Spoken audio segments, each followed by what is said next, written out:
Nagar police station పరిధిలో Balaji hotel వద్ద అయ్యప్ప కుంభం Srinivas Reddy hotel settlement చేస్తున్నాడు.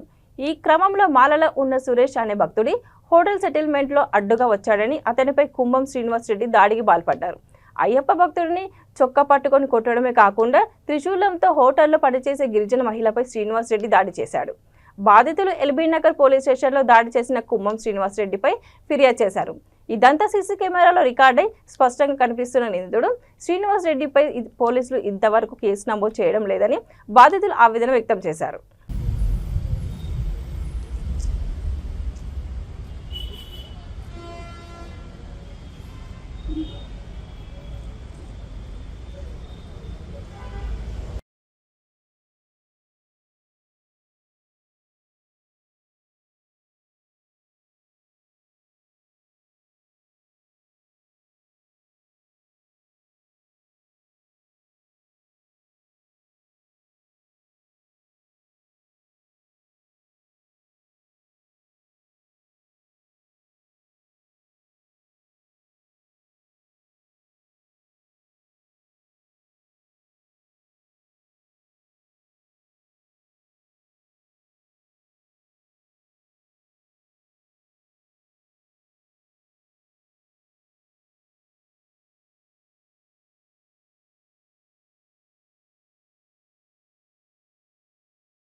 శరణయ్యప్ప, అందరికీ నమస్తే.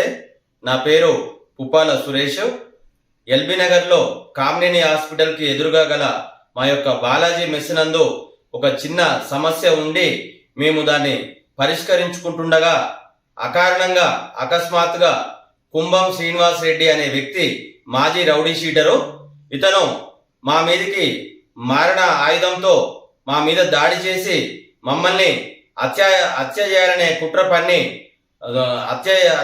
కుట్రతో దురుద్దేశంతో ప్రయత్నించగా మా స్టాఫ్ మా సిబ్బంది వారిని అడ్డుకున్నారు. ఆ క్రమంలో మా సిబ్బందికి కూడా గాయాలైనవి. కావున ఆ దాడి చేయడమే కాకుండా అయ్యప్ప స్వామి దీక్షలో ఉన్న నన్ను మా మనోభావాలు దెబ్బతీసేటట్టుగా లంజకొడక అని తిట్టుకుంటూ అయ్యప్ప స్వాములు దొంగ స్వాములు అని మాట్లాడుకుంటూ మా యొక్క దీక్షలో ఉన్న అయ్యప్ప స్వాముల మనోభావాలను దెబ్బతీస్తూ అయ్యప్ప స్వామి మనోభావాలను కించపరిచే విధంగా మాట్లాడుకుంటూ ఈ యొక్క మాజీ రౌడీ షీటర్ అయిన కుంభం శ్రీనివాస్ రెడ్డిని పోలీస్ డిపార్ట్మెంట్ వారు తక్షణమే అతని మీద చర్యలు తీసుకోవాల్సిందిగా మనస్ఫూర్తిగా నేను ప్రార్థిస్తున్నాను. ఇప్పటివరకు